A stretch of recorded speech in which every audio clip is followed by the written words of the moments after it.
সর্বপ্রথম আমাদের চ্যানেলটিকে সাবস্ক্রাইব করো, কেননা এই ধরনের নকশিকাথা আমাদের প্রতিনিয়ত আসছে এবং এত সূক্ষ্ম কাজ হয় এখানে, সেগুলো তোমাদের শেখার মতো। এবং যদি তোমরা মনে করো যে মেশিন কিনবে, তাহলে অবশ্যই আমাদের চ্যানেলটি সাবস্ক্রাইব করো। সাবস্ক্রাইব কিভাবে করবে? দেখো, মোবাইলটা লম্বা করে ধরে রাখো, তারপরে নিচেই দেখো, এই যে হাতে করে দেখাচ্ছি সাবস্ক্রাইব লেখা আছে, এখানে ক্লিক করে দাও। আর সাবস্ক্রাইব করে দাও এবং আমাদের ভিডিওটাকে লাইক করে দাও। তারপরে তোমাদেরকে আমি একটা নকশি কাঁথার গল্প শোনাচ্ছি। আর এ ধরনের কাঁথা তো আচ্ছা, নকশি কাঁথার একটা গল্প বলি তাহলে। অনেক দিন আগের কথা। এক গায়ে থাকত এক সে মেয়ে, তার নাম রূপসা। ছোটবেলা থেকেই সে ছিল কাঁথা সেলাইয়ে ওস্তাদ। সুই সুতোয় যেন কথা বলত। রূপসার বিয়ে ঠিক হলে তার বর সুজনের জন্য সে একটা নকশি কাঁথা বুনতে শুরু করল। কাঁথার প্রতিটি ফোড়ে সে তার ভালোবাসা আর স্বপ্নগুলো ভরে দিচ্ছিল। সবুজ জমিনে লাল, নীল, হলুদ সুতোর নকশায় ফুটে উঠছিল গ্রামের ছবি, হাঁস মুরগি, ফুল পাখি, এমনকি তাদের ভালোবাসার গল্পও।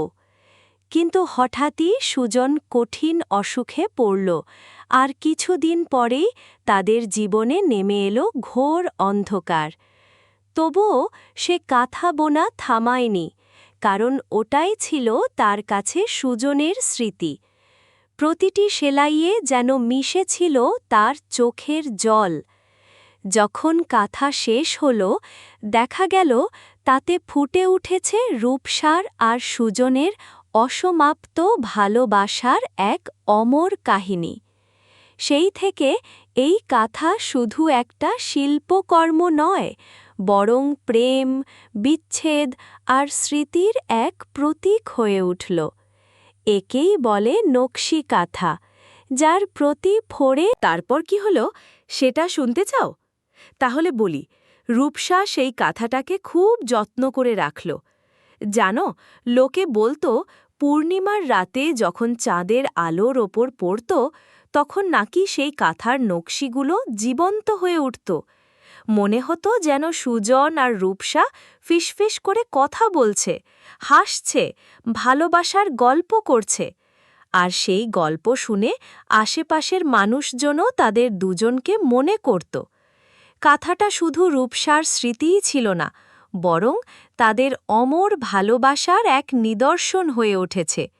আজও নাকি সেই গায়ের পুরনো মানুষজনের মুখে রূপসা আর সুজনের। রূপসা যতদিন বেঁচে ছিল, কাঁথাটাকে নিজের থেকেও বেশি আগলে রেখেছিল। প্রতিদিন একবার হলেও সেটা দেখত, হাত বোলাত, আর হয়তো মনে মনে সুজনের সাথে কথা বলত। কাঁথাটা যেন তাদের ভালোবাসার শেষ স্মৃতিচিহ্ন ছিল। আর যখন রূপসারও সময় হলো চলে যাওয়ার, সে তার প্রিয়জনদের বলে গিয়েছিল যে তার সাথেই যেন কাঁথাটাকেও রাখা হয়। এরপর থেকে সেই গায়ের মানুষজন কাঁথাটাকে আর শুধু একটা জিনিস মনে করত না, বরং সেটা তাদের কাছে অমর প্রেমের প্রতীক হয়ে উঠল।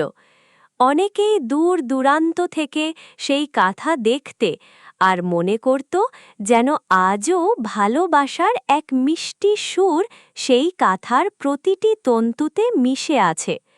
এই গল্প প্রজন্মের পর প্রজন্ম ধরে মুখে মুখে ফিরতে লাগল, হয়ে উঠল এক কিংবদন্তি। কেমন লাগলো শেষটা? জানতে ইচ্ছে করছে অবশ্যই। শুনুন, বহুদূরের গায়ে এক শিল্পী মেয়ে ছিল, যার হাতে ছিল নকশিকাঁথা ছেলাইয়ের অসাধারণ জাদু। প্রতিটি সূচের ফোড়ে সে মিশিয়ে দিত নিজের কল্পনা, হাসি কান্না আর প্রকৃতির অপার সৌন্দর্য। তার কাঁথাগুলো শুধু কাপড় নয়, যেন জীবন্ত গল্প হয়ে উঠত। প্রতিটি নকশা, প্রতিটি রং কোনো না কোনো মুহূর্ত, স্মৃতি বা ভালোবাসার কথা বলত। এমনি একটি কাঁথা সে সেলাই করেছিল তার মায়ের পুরনো শাড়ি আর দুঃখের স্মৃতি দিয়ে। কাঁথাটি দেখতে ভারী সুন্দর ছিল, আর তার বুননে লুকিয়ে ছিল শিল্পী মেয়েটির গভীর ভালোবাসা আর হারানো দিনের স্মৃতি।